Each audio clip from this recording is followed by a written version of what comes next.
नमस्कार, मी रेखाच किचन मध्ये तुम्हा सर्वांचं मनापासून स्वागत करते। आज आपण बघणार आहोत अतिशय टेस्टी आणि अतिशय हेल्दी अशी ही रेसिपी। आज आपण बघणार आहोत बाजरीचा उपमा। हिवाळ्याचे दिवस चालू आहेत आणि थंडीच्या दिवसांमध्ये बाजरी ही खाणं अतिशय उत्तम आहे। बाजरीचे खूप सारे बेनिफिट्स आहेत।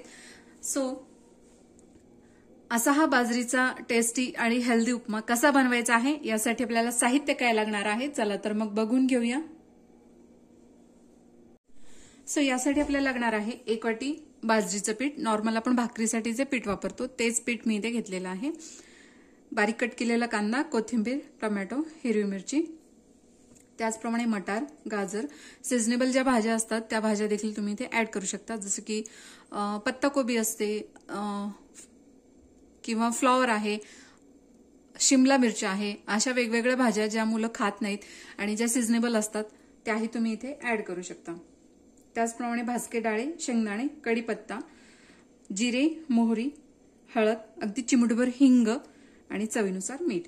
तर सर्वात आधी आपण बाजरीचं पीठ जे आहे ते भाजून घेणार आहोत। इथे आपण बाजरीचं पीठ भाजून घेणार आहोत। कढई आधी थोडीशी गरम करून घ्यायची आहे। त्यानंतर इथे फक्त 1 ते 2 मिनिटच आपल्याला हे पीठ भाजायला लागतात, कारण फार जास्त वेळ लागत नाही आणि जास्त वेळ पीठ भाजल्यानंतर ते थोडंसं कडवट लागतं। इथे आपल्याला जास्त वेळ पीठ भाजायचं नाहीये आणि लो टू मीडियम हीटवरच पीठ आपल्याला इथे भाजून घ्यायचंय।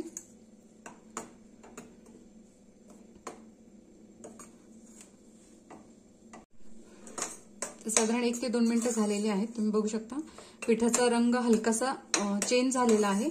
इथे आपल्याला गॅस बंद करायचा आहे, नाहीतर ते जास्त भाजलं जातं आणि पीठ थोडंसं कडवट लागतं। हे पीठ आता आपण काढून घेणार आहोत।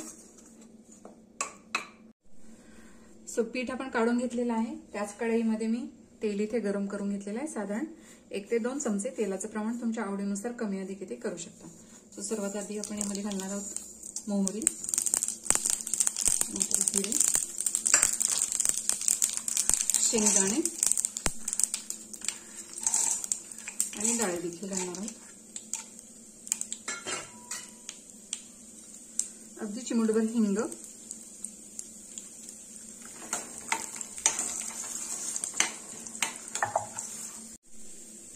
यानंतर यामध्ये आपण घालणार आहोत कढीपत्ता, त्याचप्रमाणे कांदा आणि हिरवी मिरची।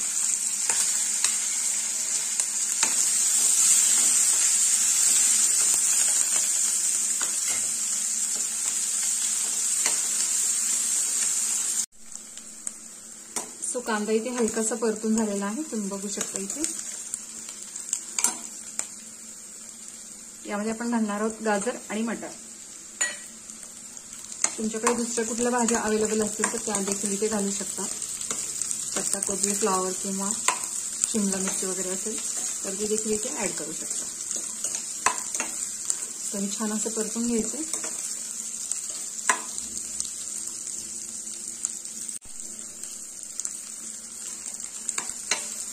गाजर मटार देखील छान असे परतून झालेले आहेत। यामध्ये आपण घालणार आहोत टोमॅटो,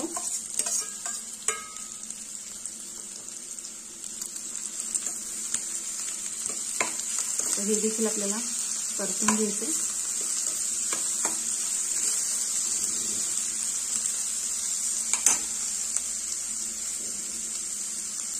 त्यानंतर यामध्ये आपण घालणार आहोत चवीनुसार मीठ आणि हळद। हळद तुम्हाला नको असेल तर स्किप करू शकता, काही हरकत नाही। तेलामध्ये छान असं परतून घ्यायचं, जेणेकरून याला रंग खूप छान येतो। इथे आपण घालणार आहोत साधारण 2 ते 2.5 वाट्या पाणी। 1 वाटी आपण इथे पीठ घेतलेलं तर त्याच्या प्रमाणात 2 ते 2.5 वाट्या इथे आपण पाणी घेतलेलं आहे, कारण भाज्या देखील भरपूर आहेत। पाण्याला इथे छान उकळी आलेली आहे। यामध्ये आपण घालणार आहोत कोथिंबीर, त्याचप्रमाणे आपण इथे भाजून घेतलेलं पीठ यामध्ये ऍड करणार आहोत। थोडं थोडं पीठ इथे ऍड करायचंय, जेणेकरून यामध्ये गुठळ्या वगैरे होऊ नये।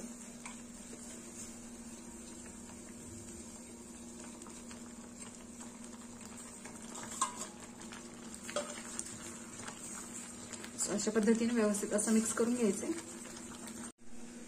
सो हे छान असं मिक्स झालेलं आहे. आपण याची वाफ काढून घेणार आहोत. अगदी थोडीशी कोथिंबीर यावर मी घालणार आहे.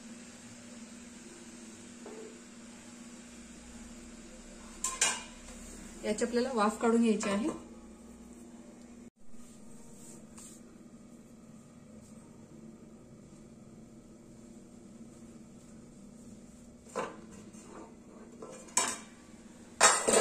सो छान अशी वाफ आपण इथे काढून घेतलेली आहे. तुम्ही बघू शकता इथे मस्तच